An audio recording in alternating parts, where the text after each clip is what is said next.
bienvenue à ce tutoriel. Et nombreux sont ceux-là qui ont demandé comment faire les cartes de localisation. Alors aujourd'hui, nous allons apprendre comment faire une carte de localisation à partir de notre carte d'étude que nous sommes en train de réaliser. Et d'abord, il faudrait retenir que pour arriver à la conception de notre carte de base, il faudrait d'abord préparer nos cartes de localisation. Il faudrait d'abord préparer nos cartes d'origine et les enregistrer en format image pour pouvoir les exploiter par après.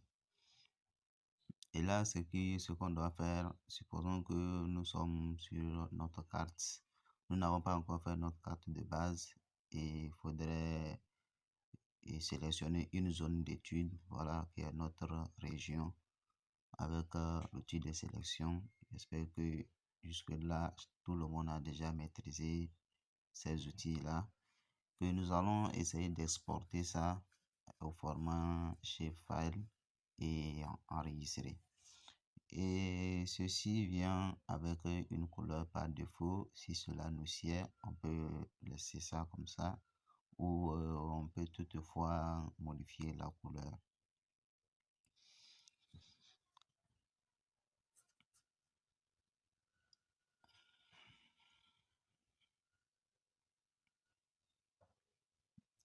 On va réduire la transparence.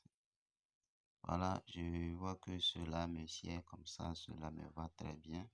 Alors je vais aller faire une mise en page que je vais enregistrer et cette carte en format image. Et c'est pour dire que c'est pour indiquer après tout avec les flèches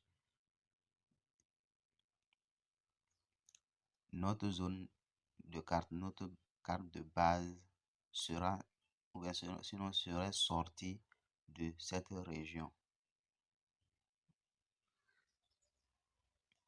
Et là, on peut essayer de réduire un peu la dimension de la feuille. Ou on peut toutefois laisser sans réduire aussi, ça c'est à notre convenance. Et donc, suivez la vidéo jusqu'à la fin pour maîtriser toutes les stratégies.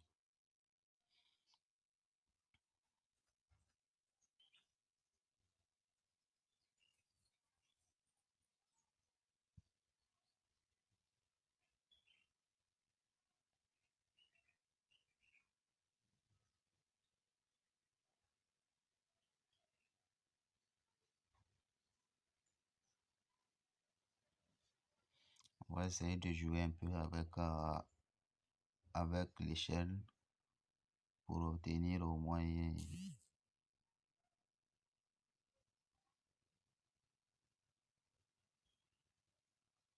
ça n'a pas marché. On va reprendre.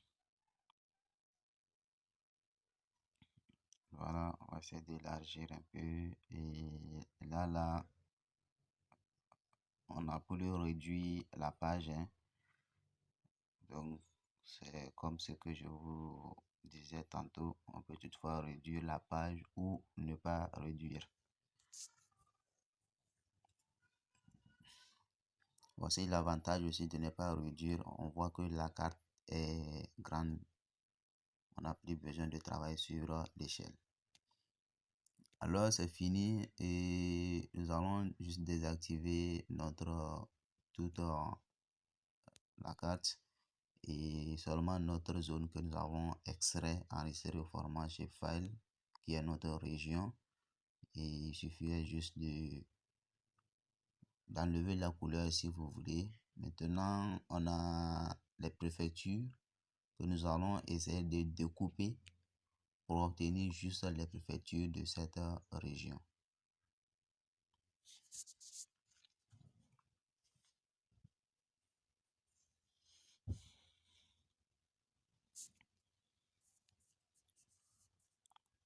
Voilà, ici la couche source.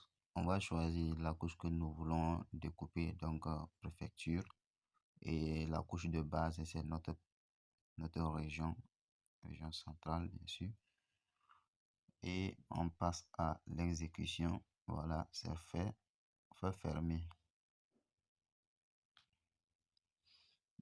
Et on décoche tout. Voilà, nous nous retrouvons avec nos préfectures à l'intérieur de notre couche région. Alors, on peut toutefois les faire sans couleur ou mettre avec couleur. Ça, à nous de voir.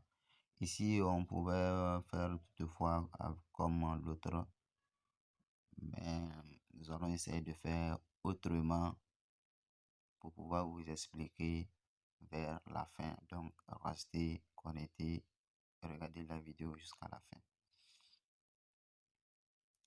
On pouvait toutefois remplir une couleur pour indiquer la préfecture de provenance ou pas. Alors, c'est fini et voilà, on va aller voir chercher le canton maintenant.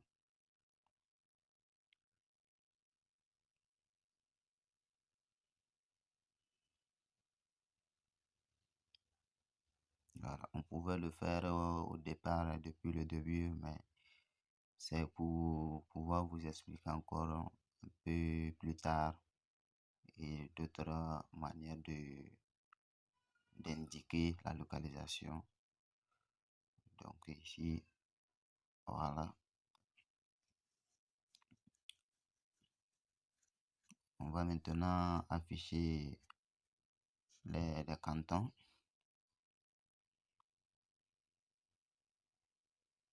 Voilà, et passer également au découpage des cantons.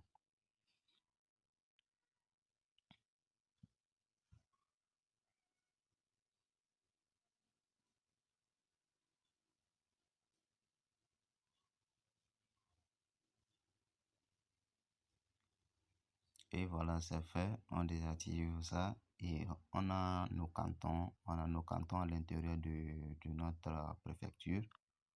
Et voilà.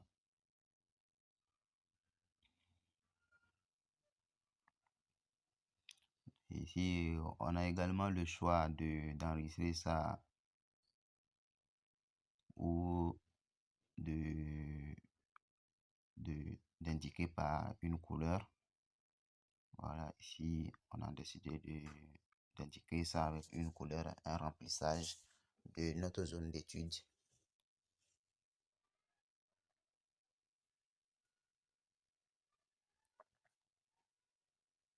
Il faudrait reconnaître que pour faire les cartes de localisation, il faudrait passer d'abord par toutes ces étapes avant d'arriver au travail proprement dit.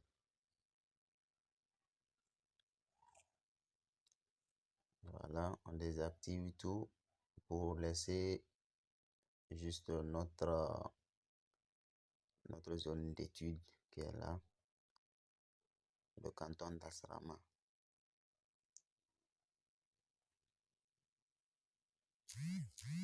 Donc on va faire pas de remplissage. Voilà, on avait déjà préalablement préparé les choses et les routes, les villages et les bâtiments. Donc c'est la même procédure pour ceux-là qui ont raté comment faire les découpages des entités.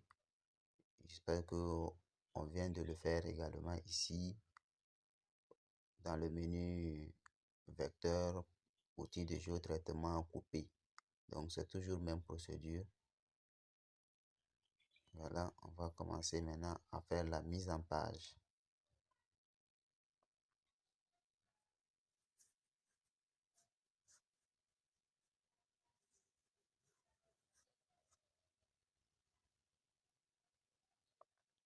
Voilà, je vois que la taille de ma carte me va très bien, donc je n'aurai plus à modifier l'échelle.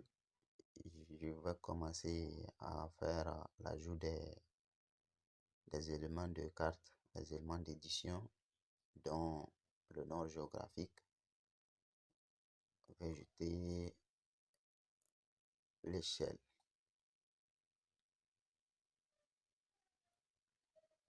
Voilà. Maintenant, il faut ajouter la légende. Voilà. Après ça, maintenant, nous allons essayer d'ajouter nos cartes de localisation en passant par ajouter une image.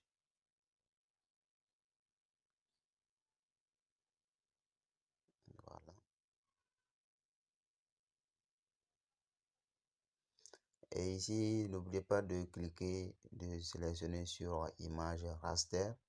Donc, vous vous souvenez maintenant que les images raster ne sont pas seulement que les images de couleur noire que nous avons eu à utiliser pour les analyses spatiales. Ici, que ce soit une photo, une image, et c'est une image raster.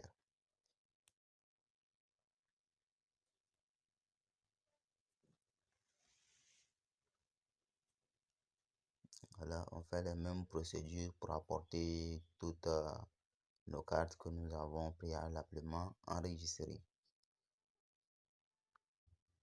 Voilà. Quand vous êtes en train de faire, vous verrez que vous avez l'impression que ces cartes sont invisibles, mais lorsque vous zoomez, vous remarquez que c'est bien clair. Et à l'exportation de la carte, lorsque vous allez l'enregistrer au format image, vous verrez que tout est bien clair, très propre. Donc, restez jusqu'à la fin. Et n'oubliez pas aussi de vous abonner, d'activer la cloche de notification. C'est la meilleure façon de nous soutenir et de nous encourager pour des vidéos à venir.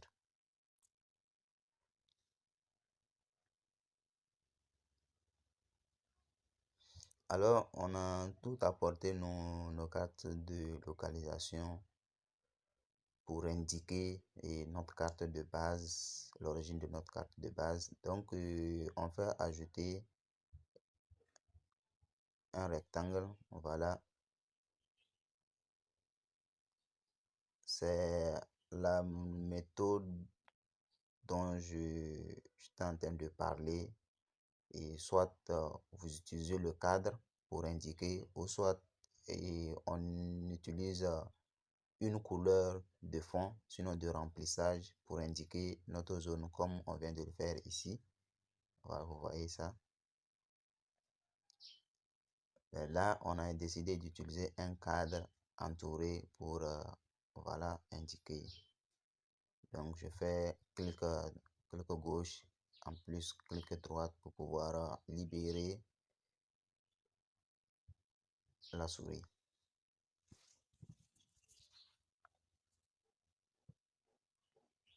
Vous voyez qu'au niveau du Togo, au niveau de la région, on a représenté ça par une couleur, mais au niveau de la préfecture, on a représenté par un cadre. Donc, à vous de voir la méthode que vous voulez utiliser.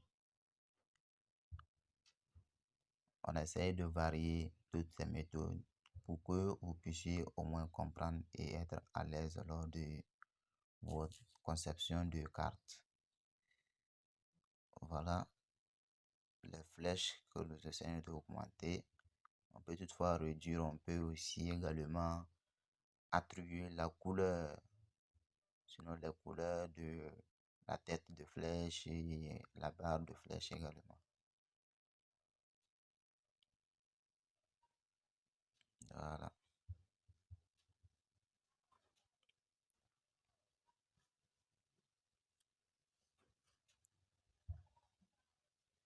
Et là, je crois que c'est terminé. Il reste juste et le titre. Bon, voilà, c'est juste un exemple pour vous montrer comment faire les cas de localisation. On n'a pas renseigné tous les éléments. Par exemple, les limites de notre zone d'étude. On n'a pas précisé, on n'a pas mis les coordonnées. Donc, pour tous ceux-là qui ont raté comment faire les mises en page cartographiques, Vous pouvez toutefois aller consulter nos vidéos précédentes où on a eu à faire les